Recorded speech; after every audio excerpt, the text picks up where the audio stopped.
gentlemen, hey, congratulations for your film, Quicksand. Thank you. Thank you. Thank you. Very hilarious film. I do love these type of buddy comedies that you guys actually put up with. So I'm going to throw the first question to JohnPaul there. JohnPaul, where the original idea came from for this film? The original idea, it's almost embarrassing to say, came from a dream that I had about me and my best friend getting lost on a road trip. And I was aware it's like the whole dream was only like the very middle of a movie. But there were some moments in there that were so funny to me and also so true to like the type of really close romantic relationship that I had with my best buddy. That there was like a lot of sentiment to it as well that, really led to actually being able to write a beginning, to develop the characters and write an ending that we, just get more and more out of hand and ridiculous with. But the film is very much based on friendships that I've had, that were really close and meaningful to me, where we just, laughed our butts off the whole time. Well, it is a very funny movie, and from start to finish. So Tanner, Simon, so could you tell us what initially drew you to this project? Well, I'll go first, real quick.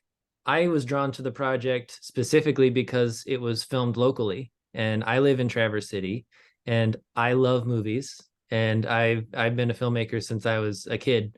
And so to find out that they were making a feature film in my hometown, I was like, I got to be involved with this. There's nothing that's going to stop me from getting involved. And I was thinking maybe I'll be a PA or something, but I did submit an audition and thankfully got cast. But I know Simon has a very different story for how he got involved. For me was when I read like the scenes in the audition, I was so surprised of those amazing scenes that I definitely said like I want to be part of this project. It was amazing, and when I was able to read the whole script, I was right. Like it was an amazing script, so I definitely wanted to be part of this project. And when I got like the callbacks and starting to know JohnPaul and some of the crew members, I was like, and Tanner was like, definitely to be here. And yeah, I'm so grateful to be part of this amazing film. Both excellent. JohnPaul, I have a question about Simon himself, because Simon being, was it trilingual or quadlingual and so on. Did you change the script to to have Simon to match his Simon in the character? When we wanted to cast Simon, the script was nearly finished. We're in the final days of polishing it. And there was a problem with, Simon being from another country when, the character was just another, Midwest guy initially. But Simon's audition was so strong and his energy within that character was so fun. Yeah, I looked at the other writers and had a quick conversation with them, and we all agreed, like, yes, this is worth it. We will change the script to be able to get this guy in front of the camera, because we just knew it would be a gift to the audience. The details of how there's someone who's best friends, and they spend all their time together, and one has an accent and one doesn't. It's like the audience doesn't care. They care that they're having fun, and we can explain it, and we found our ways, but we definitely wanted to make sure first and foremost that our actors are able to perform, that the audience is able to have fun, and it's the script's job to make the details work. I know. How did you feel about that, Simon? That the script was changed.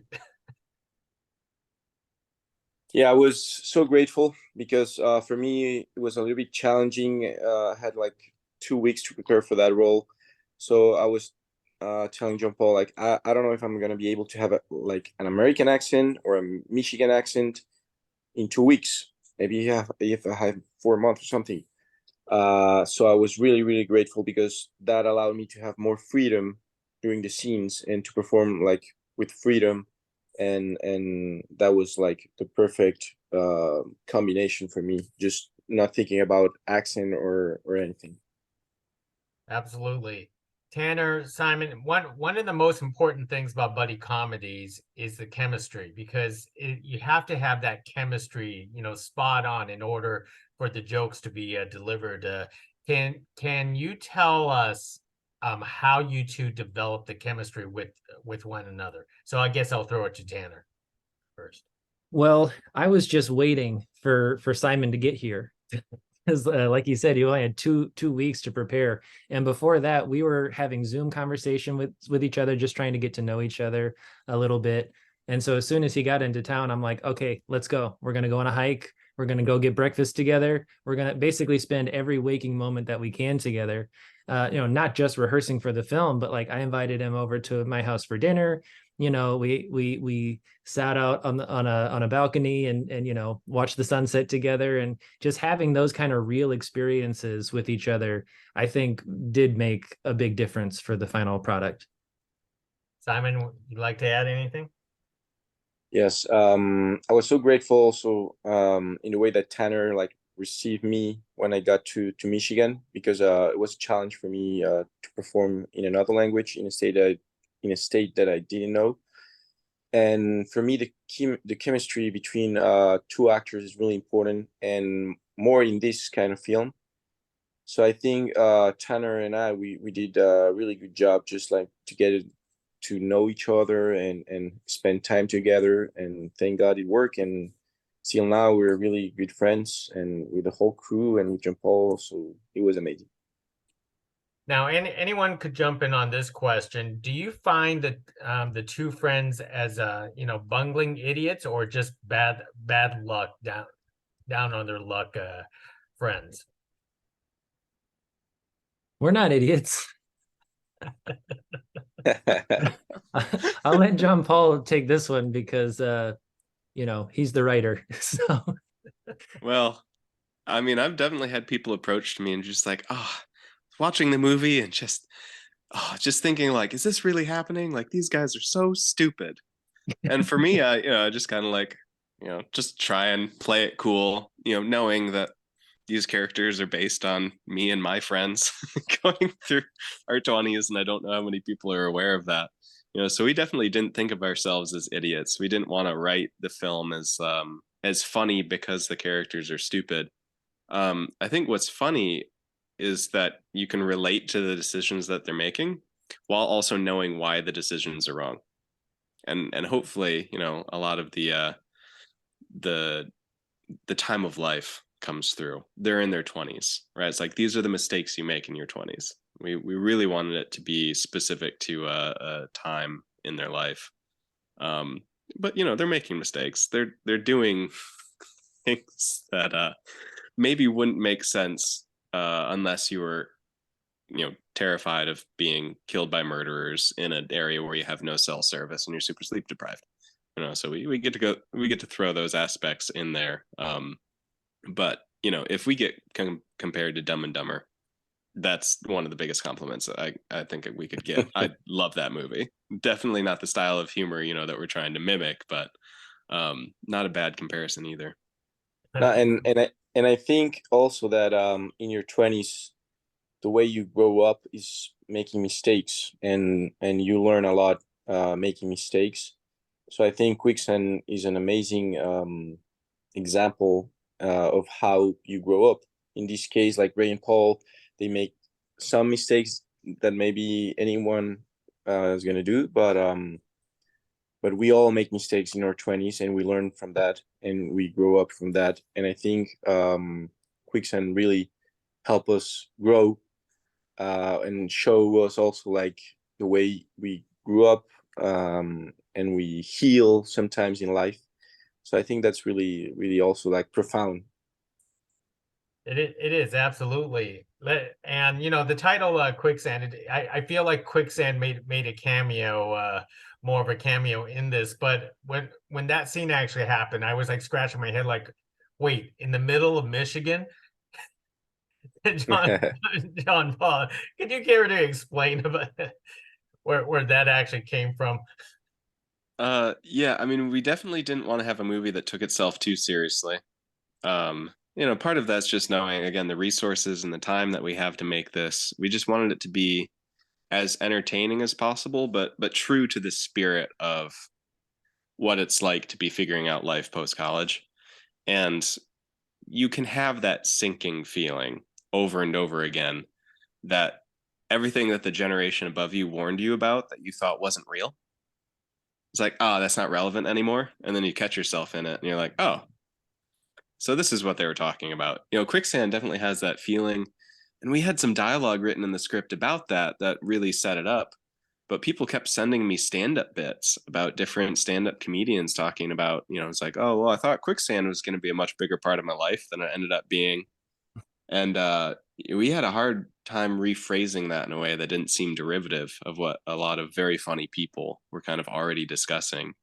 So we kept it as a surprise. We kept it as a visual, but also as a fun title for the film that does let people know that it is a comedy. We're not taking it too seriously, and it keeps people's eyes or keeps their keeps them open minded to anything could happen. That is true. That is true. Tanner, Simon, for that quicksand scene, how down and dirty did you guys actually get, and how long did it take to clean up? Oh, we got all the way down there. It was I mean, we basically, to spoil a little bit of the movie magic, they just dug a big hole for us to climb into, and then covered us with dirt.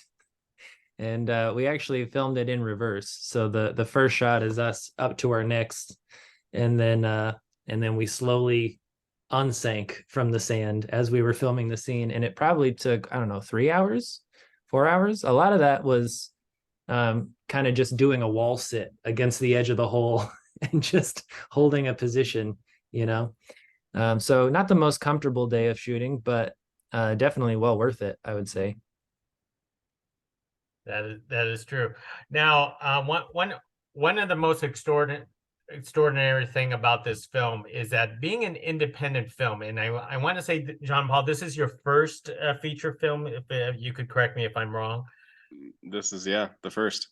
I'm actually surprised on the amount of action sequences, from car chases to shooting scenes, and I'm not going to spoil it, but a big explosion. I mean, tell us how you pull this off, trying to make it, doesn't look like you're on a micro budget. Well, and I think there's two things that allowed that to be true, and both are pretty unique. One is the fact that my VFX team is also my writing team. So my VFX supervisor is literally one of my co-writers on the script. So we specifically tailored the story to know what we could get away with doing visual effects wise. And the other half of that is because these are the type of people that I'm working with, people who not only love visual effects, but also have practice doing them. I don't think my team would have let me get away with doing our first movie if it didn't have that stuff in it. In a lot of ways, these things that, scare the producers are actually what attracted, the artists to really want to work on it and make it happen. So it's an interesting double-edged sword of like, it's really hard to get people behind a movie that has so little resources and so little time. And you're really riding the razor edge of like, are we going to be able to pull it off or not?